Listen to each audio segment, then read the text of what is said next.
If you've ever been underestimated for your thoughtful nature or punished for refusing to play office politics, hit that like button and subscribe. What you're about to hear is a testament to the power of inner stillness as the ultimate form of revenge. This isn't just a story, it's a blueprint for turning your perceived weaknesses into your greatest strengths. It began on a Monday morning, just like any other Monday morning at Sterling Technologies. I arrived at 7:30 a.m., 30 minutes before most of my colleagues, to spend time in meditation in the empty conference room. This had been my routine for the entire 5 years I'd worked at the company. I'd discovered early in my career that starting my day with 20 minutes of stillness and mental preparation gave me an edge that coffee never could. While others rushed in frantically already behind before their first meeting, I entered each day centered, focused, and ready to direct my energy rather than be consumed by chaos. On this particular Monday, however, my routine was interrupted by the sound of the conference room door swinging open. There stood Richard Sterling, the CEO, and my direct supervisor, along with 2 board members I didn't recognize. Richard was a man who embodied the frantic energy I'd always sought to avoid. He moved through life as if he were constantly putting out fires. His face perpetually flushed, his voice always raised a few decibels above necessary. He was, by all conventional measures, successful as self-made millionaire who'd built Sterling Technologies from nothing. But I'd always sensed a hollowness beneath his bluster, a restlessness that no amount of money or accomplishment could soothe. "Still doing your weird voodoo stuff, Michael?" Richard sneered, gesturing toward my meditation cushion. The board members chuckled uncomfortably. "We have investors coming in an hour, and you're sitting in a dark room humming to yourself." I stood slowly, maintaining my composure despite the interruption. "Good morning, Richard. I was just finishing my morning preparation for the day. I'll be ready for the investors." Richard shook his head, turning to the board members. "This is what I'm dealing with. My top performer, but completely disconnected from the reality of business. No passion, no fire, just ... calm." He said the word calm as if it were a disease. The shorter of the 2 board members, a man with silver hair and an expensive suit, stepped forward. "Actually, Richard, Michael's presentation last quarter secured the Henderson account. That's $12 million in annual revenue. I'd say his methods are working." Richard's face tightened. "The numbers are good, I'll grant that. But leadership requires more than numbers. It requires energy, drive, the ability to inspire people through passion." He turned back to me. "Anyway, get ready. We need you at your best today." As they left, I took a deep breath, centering myself as I'd been taught to do when faced with disruption. This wasn't the first time Richard had criticized my approach to work, and I suspected it wouldn't be the last. What he didn't understand, and what I was beginning to realize was my greatest advantage, is that my calmness wasn't an absence of passion, but a channeling of it. Where Richard scattered his energy in 100 different directions, reacting to every stimulus with equal intensity, I conserved mine, directing it with precision toward what truly mattered. The investor meeting went well, as expected. While Richard and other executives spoke in grandiose terms about vision and market disruption, I presented concrete data, realistic projections, and actionable strategies. The investors seemed to appreciate the contrast, nodding along as I spoke and asking thoughtful questions. Richard, as usual, took credit for the successful outcome in his follow-up email to the company, barely mentioning my contribution. This pattern had defined my relationship with Richard since I'd joined Sterling Technologies straight out of college. I would do the work research, analysis, strategy development, and Richard would take the credit. In the beginning, it had bothered me. I'd felt the sting of injustice each time my ideas were presented as his, each time my hard work went unrecognized. But over the years, I'd learned to detach from the need for external validation. I found my satisfaction not in praise from others, but in the quiet knowledge of my own competence and in the results I was able to produce. What I didn't realize then was that Richard's resentment of my approach was growing. Where he once merely found my calmness peculiar, he now began to see it as a threat. My steady rise through the ranks, based purely on performance metrics rather than political maneuvering, challenged his belief that success required the kind of aggressive, performative passion he embodied. The turning point came 6 months after that Monday morning interruption. We were working on a merger with a smaller tech company that had developed some innovative AI technology. I had been leading the due diligence process and had discovered something concerning the smaller company had significantly overstated their capabilities, and their technology was years away from being commercially viable. I prepared a detailed report outlining my findings and recommended that we walk away from the deal. Richard called me into his office to discuss my report. "I don't understand, Michael," he said, pacing behind his desk. "This deal could put us on the map. The press alone would be huge." "The technology doesn't work as advertised," I explained calmly. "We'd be acquiring a company based on false promises. It would drain our resources and damage our reputation in the long run." Richard stopped pacing and stared at me. "You always do this. You always find reasons not to act. You're too cautious, too analytical. Business is about taking risks, about having the courage to move forward despite uncertainty." "It's not courage if it's reckless," I replied. "It's foolishness." The color rose in Richard's face. "You think you're better than the rest of us, don't you? With your meditation and your calm demeanor, you think you're above the messy work of business, above the passion and drive it takes to succeed." "I think clarity is more valuable than chaos," I said evenly. "I think decisions should be based on facts, not feelings." Richard slammed his hand on his desk. "That's exactly what I'm talking about. No passion, no fire. You're a machine, Michael. A calculating, passionless machine. And I'm done with it." I stood in silence for a moment, processing what was happening. "What are you saying?" "I'm saying you're fired," Richard said, his voice cold. "Effective immediately. Security will escort you out. We'll mail your personal items." I felt a surge of emotion, anger, disbelief, betrayal, but I didn't let it show. Years of practicing emotional control had taught me that reacting in the heat of the moment rarely leads to good outcomes. Instead, I simply nodded, gathered my composure, and said, "I understand." As I walked out of Richard's office, past my bewildered colleagues, escorted by security, I didn't feel defeated. I felt liberated. For years, I had poured my energy into building Richard's company, to making him look good while receiving little recognition. Now, that energy was mine to direct as I saw fit. That evening, as I sat in meditation in my small apartment, I reflected on what had happened. I had lost my job, yes, but I had gained something far more valuable: freedom. Freedom to build something of my own, something that reflected my values and my approach to business. I thought about the principles that had guided me through my career stillness: emotional control, simplicity of purpose, disciplined action, and realized that these weren't just personal practices. They were business strategies.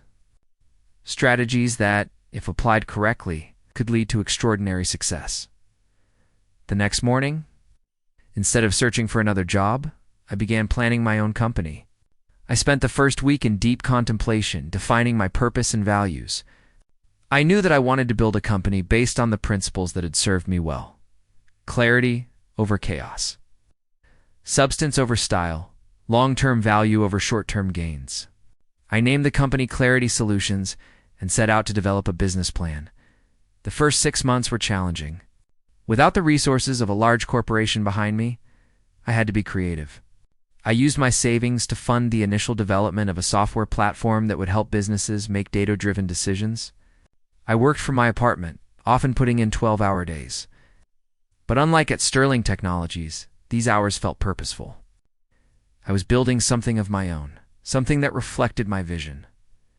During this time, I maintained my daily practice of meditation and reflection. Each morning, I would spend time in stillness, clarifying my goals for the day. Each evening, I would review my progress, not with criticism, but with curiosity. What had worked? What hadn't? How could I improve? This practice of regular reflection allowed me to course-correct quickly and avoid wasting energy on unproductive strategies. I also focused on emotional control. There were moments of frustration, technical challenges, funding rejections, potential clients who chose to work with more established companies. In these moments, I would pause, breathe, and remember that emotion, if uncontrolled, wastes energy. I learned to acknowledge my feelings without letting them dictate my actions. If I felt angry about a rejection, I would channel that energy into improving my pitch. If I felt anxious about funding, I would focus on demonstrating the value of my product more effectively. After 6 months of development, I launched Clarity Solutions with a small but impressive client base. The platform was a success, and through word of mouth, our client base began to grow. I hired my first employees, choosing them not just for their skills, but for their ability to remain calm under pressure and their commitment to thoughtful decision-making. We created a company culture that valued reflection over reaction, strategy over speed. 2 years after being fired by Richard, Clarity Solutions was thriving. We had secured significant funding, expanded our client base, and developed a reputation for delivering exceptional results. I had maintained my practice of daily meditation and reflection, and I encouraged my employees to do the same. We had a meditation room in our office, and we started each team meeting with a minute of silence to center ourselves. It was during this period of growth that I first heard rumors about Sterling Technologies. The merger with the AI company had gone through despite my warnings, and as I had predicted, it had been a disaster. The technology didn't work as promised. The integration was chaotic, and the company had lost millions. Richard, it seemed, was struggling. I felt a flicker of satisfaction when I heard the news, but I didn't dwell on it. My focus was on building my own company, not on watching Richard's fail. I had learned long ago that comparison and resentment are wastes of energy. Energy that could be better directed toward productive action. 3 years after founding Clarity Solutions, we received an acquisition offer from a larger tech company. The offer was generous, but after careful consideration, I decided to decline. I wasn't ready to give up control of what I had built. Instead, I proposed a strategic partnership that would allow us to maintain our independence while benefiting from the larger company's resources. It was through this partnership that I found myself sitting across from Richard Sterling in a boardroom 3.5 years after he had fired me. The larger company we had partnered with had also partnered with Sterling Technologies, and our two companies were now working together on a major project. Richard looked older, more tired than when I had last seen him. The confident bluster was gone, replaced by a weary defensiveness. As we discussed the project, it became clear that Richard was no longer in control. His company was struggling. He was desperate for this partnership to succeed. During a break in the meeting, Richard approached me. "Michael, I didn't know you'd be leading this project," he said, avoiding eye contact. "Richard," I replied calmly. "It's good to see you." He shifted uncomfortably. "Look, I know things ended badly between us. I was impulsive when I fired you. I was under a lot of pressure." I nodded, saying nothing, allowing the silence to hang between us. "Clarity Solutions is impressive," he continued. "You've built something remarkable." "Thank you," I said simply. He hesitated, then looked me directly in the eyes. "I was wrong about you, Michael. About your approach? I see now that your calmness wasn't weakness. It was ... strength." I felt a surge of emotion, not triumph, but a quiet satisfaction. This was the moment I had subconsciously been working toward for years. Not the satisfaction of revenge, but the validation of my approach, the recognition that my way of working had value. "I appreciate you saying that, Richard," I said. "Water under the bridge." As I walked away, I realized that this was my revenge. Not that Richard had admitted he was wrong, but that I had remained true to myself and my principles, and in doing so, had built something successful and meaningful. The revenge wasn't against Richard, but against the idea that success requires aggression, that passion must be loud, that calmness is weakness. In the months that followed, I watched as Sterling Technologies continued to struggle. The partnership eventually dissolved, and a year later, I heard that Richard had been forced out as CEO by that time. Clarity Solutions had grown to twice its previous size, and I had begun mentoring other entrepreneurs who wanted to build businesses based on principles of mindfulness and emotional intelligence. Sometimes, when I reflect on that journey, I'm struck by how perfectly it illustrates the power of the principles I've lived by. The law of inner stillness taught me to pause before reacting, to think before acting. The science of emotional command helped me channel my feelings into productive action rather than allowing them to consume me. The power of simplicity and definite purpose allowed me to focus my energy on what truly mattered. Rather than being distracted by trivialities, the rhythm of discipline and faith gave me the structure to persevere through challenges. And the legacy of peace and wisdom has enabled me to share what I've learned with others. Richard's downfall wasn't caused by my actions, but by his own inability to control his emotions, his tendency to react rather than respond, his focus on appearance over substance. In firing me, he thought he was eliminating a threat to his leadership style. In reality, he was cutting himself off from the very qualities that could have saved his company. As for me, I continue to start each day with meditation, to approach each challenge with calm deliberation, to value substance over style. I've learned that success doesn't require the kind of aggressive, performative passion that Richard embodied. Success requires clarity, focus, emotional control, and the discipline to act consistently in alignment with one's values. This is the real revenge, not proving others wrong, but proving yourself right. Not tearing others down, but building yourself up. Not reacting to injustice with anger, but responding with purpose. The sweetest revenge is living well, not because others are watching, but because it reflects who you are and what you value. The final chapter of this story occurred 2 years after that meeting with Richard. Clarity Solutions had grown exponentially, and we were now considered one of the most innovative tech companies in the industry. I was invited to speak at a major business conference, and as I looked at the program, I saw that Richard Sterling was also scheduled to speak on a panel about leadership in times of crisis. I arrived at the conference early, as was my habit, and spent some time in quiet preparation in the green room. When Richard entered, he seemed surprised to see me. "Michael," he said, nodding curtly. "I didn't realize you were speaking here." "Good morning, Richard," I replied calmly. "Yes, I'm speaking later today on sustainable business practices." He looked away uncomfortable. "I saw your company's latest numbers. Impressive." "Thank you. We've been fortunate." Richard hesitated, then took a seat across from me. "Can I ask you something, Michael?" "Off the record." I nodded, curious. "How do you do it?" he asked, his voice barely above a whisper. "How do you stay so calm, so centered with all the pressure?" "I've tried everything: executive coaches, retreats, even meditation apps. Nothing sticks." I considered his question carefully. "It's not something you do, Richard. It's something you are. It's a practice, not a solution. It's about building the habit of stillness, of emotional control, of deliberate action. It doesn't happen overnight." He sighed, running a hand through his hair. "I've made so many mistakes, reacting instead of responding. The merger with that AI company? I knew you were right, but my ego couldn't admit it. I fired you because your calmness made me feel inadequate." I listened without judgment, recognizing the vulnerability in his admission. "After I left Sterling," I said softly, "I realized something important. Your calmness isn't an absence of passion.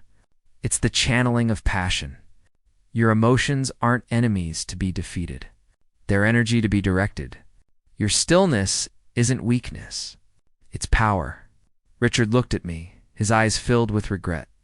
"I wish I'd understood that sooner." "We understand what we're ready to understand," I replied. "It's never too late to begin." Later that day, as I stood at the podium delivering my speech on sustainable business practices, I looked out at the audience and saw Richard sitting in the front row, listening intently. I spoke about the importance of emotional intelligence in leadership. It's about the value of stillness in decision-making, about the power of simplicity in complex situations. I didn't mention Richard or Sterling Technologies, but as I spoke, I felt a sense of closure, of completion. After my speech, Richard approached me again. "That was transformative," he said, his voice filled with emotion. "Thank you. I'm glad it resonated," I replied. "Retiring next month," he continued. "The board has accepted my resignation. I'm going to take some time to realign, to learn what you've been teaching today." I nodded, extending my hand. I wish you the best on your journey, Richard. As we shook hands, I felt not triumph, but a quiet satisfaction. This was the culmination of my revenge, not Richard's downfall, but his transformation. Not his defeat, but his growth. The sweetest revenge is not seeing your enemies fail, but seeing them learn, grow, and perhaps even find the peace you've discovered. Reflective wrap-up. As I look back on this journey, I'm struck by the irony of it all. Richard fired me for what he perceived as a lack of passion, for what he saw as weakness. Yet those very qualities, my calmness, my emotional control, my thoughtful approach, were what enabled me to build a successful company and what ultimately led Richard to seek my guidance. I've learned that revenge doesn't have to be about destruction or defeat. The most satisfying revenge is about transformation, both your own and, ideally, your adversaries'. It's about demonstrating through your actions the value of your approach, showing that there's another way to succeed, another way to lead. The principles that guided me, stillness, emotional control, simplicity, discipline, are not just business strategies. They're life strategies. They apply not just to building companies, but to building lives of purpose and meaning. Richard's story didn't end with his retirement. I've heard that he's started teaching leadership courses at a local college, incorporating many of the principles he once dismissed. He's found a new sense of purpose, not in building companies, but in building leaders. As for me, I continue to lead Clarity Solutions, not with aggression or a performative passion, but with quiet confidence and steady purpose. I continue to start each day with meditation, to approach each challenge with calm deliberation, to value substance over style. The revenge I sought wasn't against Richard, but against the idea that success requires sacrificing your values, that leadership requires aggression, that strength must be loud. The sweetest revenge has been proving, through my actions and my success, that there's another way, a way of stillness, of emotional control, of deliberate action. If this story resonated with you, if you've ever been underestimated for your calm approach, or if you're looking for ways to incorporate mindfulness into your professional life, hit that like button and subscribe. In the comments below, share how you've used stillness or emotional control as a strength in your own life. And as always, thank you for watching. And remember, sometimes the most powerful response is no response at all, but quiet, deliberate action.